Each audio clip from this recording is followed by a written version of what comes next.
Oi, sou Yara Show, a jornalista, editora do FitBR News, mais uma vez no comando do FitBRcast, podcast da Fitness Brasil. E eu estou recebendo hoje o Rodrigo Gonçalves Dias, que me pediu para apresentá-lo como ex-cientista do esporte. E eu falei, por que ex-cientista? E aí, ele vai responder agora. Seja muito bem-vindo, Rodrigo. Muito obrigado, Yara. Agradeço a bela receptividade. Então, Yara, quando você me perguntou, eu até fiquei na dúvida, né? Porque muitas pessoas dizem assim, que você não deixou de ser um cientista. Você simplesmente deixou de fazer uma ciência de laboratório para fazer uma ciência da vida, né? Mas vamos lá, vamos começar pelo início. Eu fui um cientista da área de genética, cardiologia e medicina do esporte. Você é formado em educação física? A minha formação básica é em educação física. No entanto, trilhei um caminho um pouquinho diferente do convencional, né? Desde a faculdade, desde a graduação, eu já fazia iniciação científica dentro de um laboratório de cardiologia, né, fora da faculdade de educação física. Eu tive a oportunidade de fazer Unicamp. A Unicamp é uma universidade fantástica que permite essa interação entre as faculdades, né? E aí, curiosamente, eu fui ver o que acontecia num laboratório de cardiologia, lá no Instituto de Biologia, e de repente me deparei com algo extremamente diferente para mim, né? Para minha vida, para minha realidade. E durante os meus 5 anos de graduação, eu fiz ciência, eu fui um cientista mirim, né, dentro desse laboratório de cardiologia. Quando eu finalizei a graduação, aí emendei em todas as pós-graduações que vieram subsequentemente. Uma curiosidade, por que você foi para a educação física? Eu fui para a educação física porque eu era triatleta, corria, nadava e pedalava, e aquela cabecinha de jovem, adolescente desse tamaninho, eu fui fazer educação física para não deixar de correr e nadar e pedalar. E você foi pelo lado profissional do triatlo ou era... Não, algo amador, né? Sou do sul de Minas, uma cidadezinha chamada Itajubá, competia por ali mesmo, e o desejo era simplesmente manter o corpinho saudável, né? E a escolha da faculdade foi por causa disso. E a partir do contato, então, com esse laboratório, você redirecionou sua vida profissional? Eu confesso para você que foi estressante quando eu percebi que a minha vida tramitava, né, das piscinas, das pistas por onde eu pedalava, para uma vida sentadinho numa cadeira minuciosa de laboratório de pesquisa. Não foi uma transição muito simples, não. Mas me encantei pela ciência de laboratório e desde então o investimento foi contínuo. E chegou a ganhar o prêmio Jovem Cientista, né? Quando que foi isso? Como foi isso? Sim, quando eu terminei, na graduação, eu trabalhava com pesquisa experimental, eram ratinhos de laboratório. Meus ratos eram ratos atletas, né? Colocava os ratos para nadar. E eles ingeriam uma ração hiperlipídica com altíssimo teor de gordura. Então, na verdade, eu estudava, né, os benefícios preventivos e de reabilitação do exercício físico em animais que se alimentavam de uma forma, vamos fazendo uma analogia, como um ser humano que toma café, almoça e janta McDonald's, né? Então... Na graduação foi ciência básica. Quando eu entrei nas pós-graduações, eu fiz a prova do mestrado e a banca julgou que o meu currículo equivalia já a um mestrado. E eu fui um dos primeiros alunos a ter o direito de pular o mestrado e ir para o doutorado diretamente. Então eu não fiz mestrado, fiz doutorado, e no meu doutorado eu já comecei a trabalhar realmente com análise genética, né? E aí já com seres humanos, né? E... Ligado ao esporte? Sim, sempre. Todas as investigações que eu fazia, os genes que eu estudava, que rastreava, que lia o código genético, tinham alguma relação com responsividade ao treinamento físico e performance física humana. Né? E aí, em 2008, eu tive a oportunidade de fazer uma grande descoberta inédita no mundo, de um gene que ele tem uma influência enorme na vasodilatação durante o exercício físico. Né? Durante o exercício, os músculos eles precisam de um aporte maior de oxigênio e nutrientes. Então, isso acontece como? Um dos mecanismos é os vasos, as artérias, né, dilatando, levando um aporte maior de sangue. E eu descobri uma mutação genética que ocorria em 7% daquela população que eu analisei o código genético, foram 1.200 pessoas, né, e quem tinha aquela mutação durante o exercício físico, a resposta de vasodilatação era menor. Foi uma descoberta inédita no mundo, que em 2008 me rendeu o maior prêmio da cardiologia no país. Nossa! Inclusive, tiveram pessoas que ficaram extremamente felizes, a comunidade da educação física, olha que legal, né? Um profissional da nossa área, levando o nosso nome tão longe. E a comunidade médica não gostou muito, não. Mas não tem problema, né? A gente sempre agrada a alguns e desagrada a outros, isso é natural. E aí, em 2012... eu tive a oportunidade de fazer uma nova descoberta, muito mais robusta, lendo o genoma humano utilizando um chip. Né? Era a sensação do momento no mundo da genética. Tinha acabado de sair aquele chip, né? Que lê os 29 mil genes que a gente tem ao mesmo tempo. Né? Fiz uma nova descoberta também inédita e essa me rendeu o maior prêmio da ciência brasileira, que é o Prêmio Jovem Cientista, que ele entregue pelo presidente da República, aquela coisa eraiada toda. Muito legal. E, assim, nesse período como cientista, o que foi de mais legal que aconteceu, se foi esse prêmio, e o que te fez ser hoje um ex-cientista? O que aconteceu de mais legal foi a oportunidade de eu passar 15 anos da minha vida fuçando, eu vou usar essa expressão, tá? Fuçando no segredo de Deus. Você não imagina a bagunça, com todo o respeito, que aquele homem fez na minha cabeça, né? E a bagunça resultou no que eu diria hoje, no que eu me considero hoje como um ex-cientista, né? Na verdade, realmente, um grande amigo meu, um jornalista também da área de esporte, Clery Quinones, lá do Rio Grande do Sul, quando ele descobriu que eu estava abandonando a minha vida, a minha carreira científica, ele me ligou, bravo comigo, xingando, falou assim: mas você tá louco, rapazinho? Depois disso tudo, depois de representar a profissão dessa forma, você larga tudo? Eu falei: sim, tô largando. O senhor me dá a oportunidade de te explicar o porquê? Aí ele falou: tá bom. Aí fiquei 40 minutos falando na cabeça dele. Aí ele me disse no final assim: entendi. Então você não está deixando de ser um cientista, você simplesmente está deixando de fazer uma ciência de laboratório para se dedicar a uma ciência da vida. Inclusive, hoje a minha palestra ela tem esse título em homenagem ao Clery Quinones, que concluiu da seguinte forma: o laboratório tem que chegar ao povo. Né?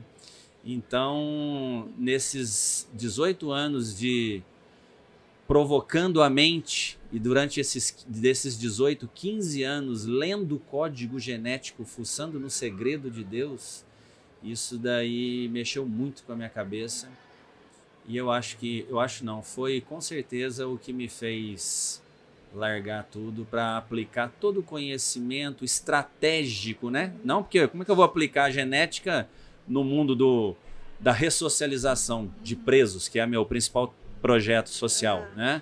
Mas não, é a estratégia, é a forma de pensar, é a calma, é a cautela, é o planejamento. Então, toda essa ciência de laboratório, hoje eu consigo traduzi-la né, numa aplicação à ciência da vida. A tua carreira como cientista, nessa etapa como cientista, foi toda construída, desenvolvida em São Paulo? Tudo em São Paulo.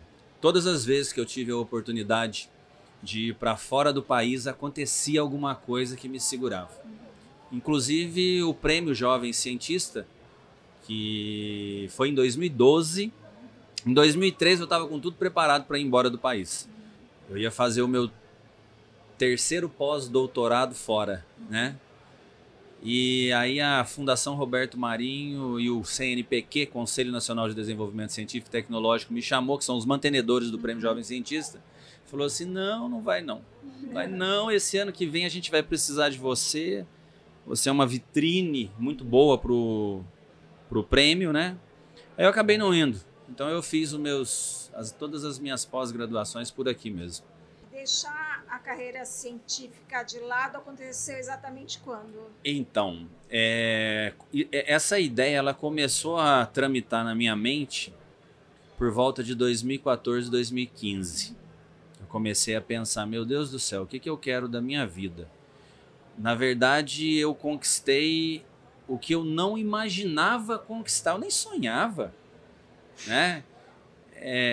Financeiramente, eu estava muito bem, graças a Deus. Nunca fui uma pessoa gananciosa de querer algo extraordinário em termos de bens materiais. Então, eu falei, para que eu vou, sabe? Para que mais dinheiro? E para que mais títulos? Aí alguma coisa me disse assim, rapazinho, acorda para a vida. Você está simplesmente alimentando o seu ego e a sua vaidade, que você nem precisa mais disso. Então faz o seguinte, interrompe isso daí e parte para um segundo ciclo da sua vida. Aí foi quando eu comecei a pensar na possibilidade de abandonar tudo para me dedicar a cuidar de pessoas. Aí planejei, coloquei no papel de uma forma metódica para a fundação de uma ONG aqui em São Paulo, né? E eu fui para o Maranhão em 2017 fazer uma palestra. Aí quando eu vi a realidade daquilo lá, eu falei assim, será que é em São Paulo mesmo que eu devo ficar? Aqui no Maranhão, a terra do poeta Gonçalves Dias. O meu nome é Rodrigo Gonçalves Dias. Será que tem alguma conexão ou é mera coincidência, né? Aí foi quando eu resolvi realmente, fiz um planejamento de parar de trabalhar em 2017. 2017 eu subi para o Maranhão, aí a Universidade Federal buzinou na minha cabeça e eu acabei ainda ficando por 2 anos como professor titular visitante, né, lá, mas com contrato temporário.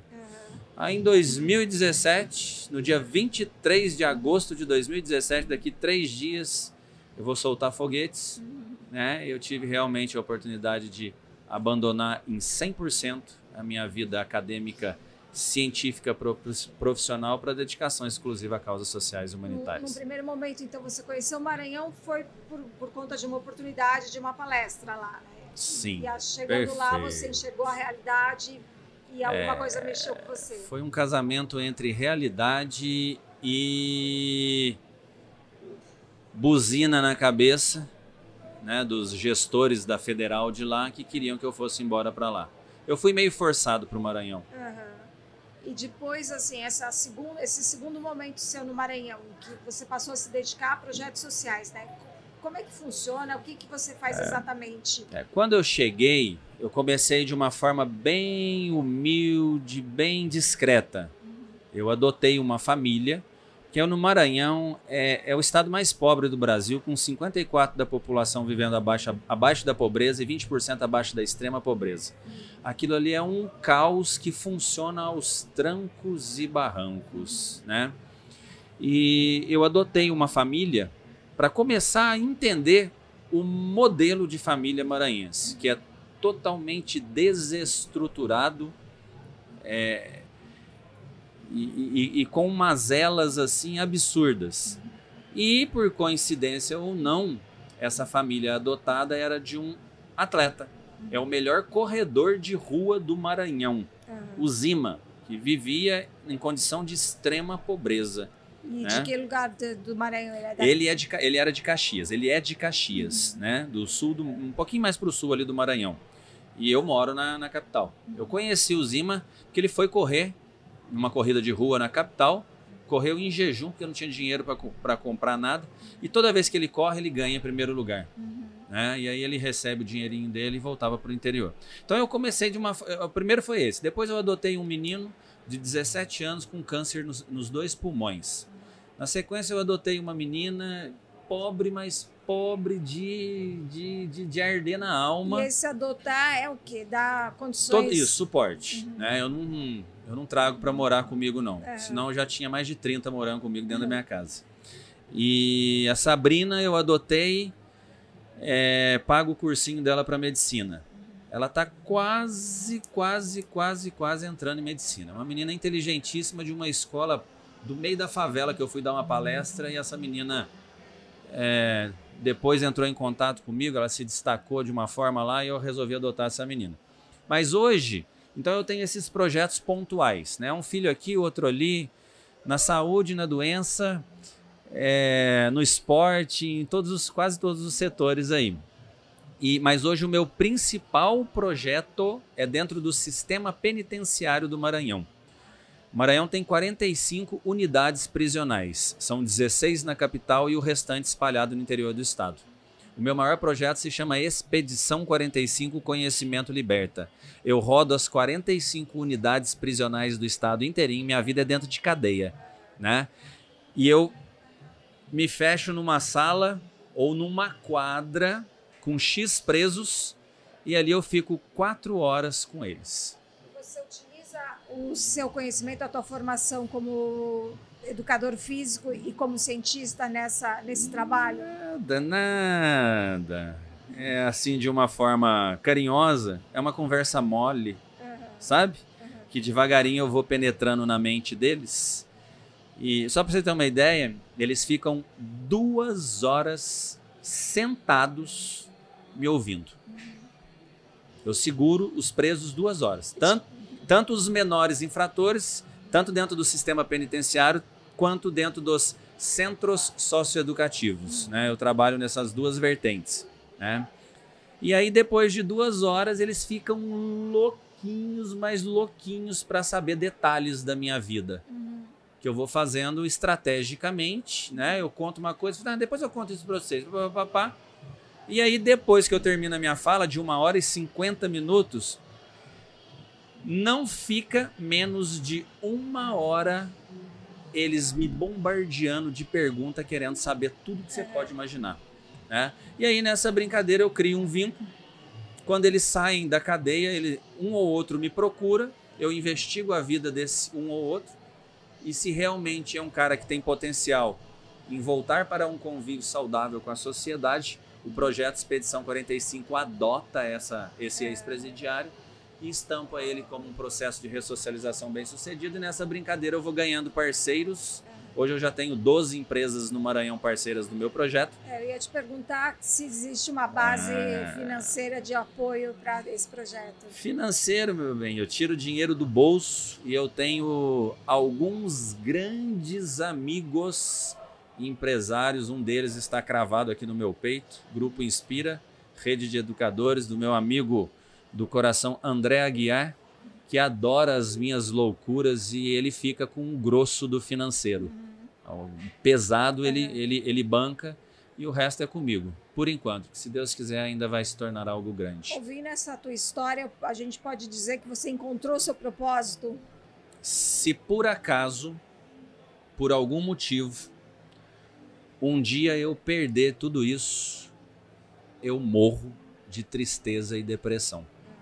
Foi onde eu descobri na minha vida o que é o verdadeiro amor. Te chamaram de louco, Rodrigo, quando você largou? Ixi Maria, a começar pelos meus pais, a começar por eles. E até hoje eu sou visto e considerado um desparafusado, né? Até hoje. Mas eu não me importo. Eu não tinha mais o que fazer na minha vida que me desse prazer que me alimentasse. Como eu te disse, eu já tinha conquistado tudo que eu tinha para conquistar. Eu já tinha subido em todos os palcos da vida. Então eu precisava descer dos palcos da vida e a partir daquele momento ajudar as pessoas a subirem nos palcos da vida. Então né? Hoje a tua área é a ciência da vida, é isso, Ciência da vida, justamente. E essa história sobre os testes genéticos, me conta um pouquinho melhor sobre essa passagem, essa sua, a sua participação, a sua interferência em relação a esse... O sonho de todo pesquisador, independente de ser na área de genética ou não, é ver a sua ciência, a sua pesquisa, a sua descoberta tendo uma aplicação prática. Né? Ou seja, vamos lá, para que se estuda genética no mundo do esporte? Né? Que é uma ciência conhecida como atleticogenômica. Na nutrição, como que é? É nutrigenética e nutrigenômica. Né? Então existem cientistas pesquisando o que é de interesse nas suas respectivas áreas. Né? Então, se você perguntar para qualquer cientista da área de genética no mundo do esporte, o que você espera? Eu espero um dia poder ler código genético, quem sabe, de crianças e detectar possíveis talentos esportivos com base em análise genética. Então, por exemplo, eu vou detectar esse menino aqui, ó, toda a genética dele é favorável para que ele seja um fundista, corra uma maratona. E esse menino aqui, ele tem uma genética favorável para ser velocista, aos 100 metros rasos. Então, o sonho da atleticogenômica é isso. Só que eu vou te contar um segredo, Yara. A obra de Deus, ela é incompreensível. E nós, cientistas, meros mortais seres humanos, nós podemos estudar durante 1.000, 2.000, 3.000 anos, que a gente nunca vai chegar a saber nem 5% do que é o necessário que saibamos para aplicar a genética na prática clínica e na detecção de talentos esportivos. Então a genética ela vai sempre ser uma ciência básica, longe, anos-luz longe de aplicação, né? Para que tenha realmente, que seja utilizada em termos práticos. E infelizmente existem empresas ao redor do mundo inteiro pegando esses minúsculos resultados científicos das pesquisas ao redor do mundo e dizendo que aquilo já é um produto acabado e vendendo testes genéticos. Infelizmente, isso está acontecendo. E a comunidade científica séria não aprova e reprime o uso de testes genéticos para diagnóstico no mundo. Mas, infelizmente, neste caso, o mal está prevalecendo e as empresas estão cada vez mais crescendo, vendendo testes, tanto no mundo da genética quanto no mundo da nutrição. Rodrigo, para te ajudar, para te encontrar, para conhecer melhor o seu projeto, quais são os canais, quais são os meios? Sim, hoje eu moro no Maranhão, então assim, se alguém quiser me encontrar, procure a favela da Ilhinha São Francisco, no Maranhão, em São Luís, capital. Eu moro dentro de uma favela, eu costumo dizer, na boca do furacão, né? Faz 8 meses que eu já estou lá, no meio daquelas pessoas que realmente eu preciso estar para conseguir resgatar vidas, tanto dentro da cadeia quanto fora da cadeia. Então, se alguém quiser me encontrar pessoalmente, pode ir lá. E as minhas redes sociais, Instagram, IGD, de Instituto Gonçalves Dias, né? IGD Maranhão, tudo junto, @IGD Maranhão. Ou então é só colocar meu nome no Google, Rodrigo Gonçalves Dias, vai cair páginas e páginas do Rodrigo como cientista de laboratório e algumas poucas coisas, porque daqui 3 dias vai fazer 3 anos que eu estou no mundo da ciência da vida, né? Então já tem um pouquinho de coisas relacionadas em redes sociais também. Que mensagem você pode deixar para os seus colegas profissionais de educação física, que embora você tenha sido graduado e talvez nunca exercido exatamente a profissão, eles não deixam de ser seu colega, né? Sim, claro. As pessoas costumam me perguntar assim, Rodrigo, mas como que você conseguiu tudo isso na sua vida em tão pouco tempo? E aí eles fazem assim, vírgula, ainda sendo um profissional de educação física, ainda sendo formado em educação física, né? Aí eu digo, fácil. Muita determinação, muita vontade, muita garra e oportunidades na vida. Ah, mas eu não tenho oportunidades. Eu falei assim, eu também não tive. Eu cavei as minhas. Então, vai fazer? Faz bem feito. Vai exercer a profissão? Exerça bem feito. E nunca se esqueça de um detalhe. Pegue um tempinho do seu dia e deixe de pensar em você e vá fazer o bem a alguém. Quando a gente faz o bem a alguém, no fim a gente descobre que a gente está fazendo o bem para nós mesmos.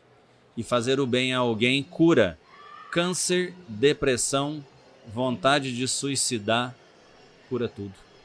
É caminhar e tentar fazer um mundo melhor, né? Perfeito. Dentro da nossa realidade, né? Justamente, Yara. É isso daí. Muito Se obrigada. alguém, tem aquelas pessoas, né, falam assim, que vontade de ir para a África fazer alguma coisa. Não. Tem uma África que a gente não precisa atravessar o continente. E essa África se chama Maranhão.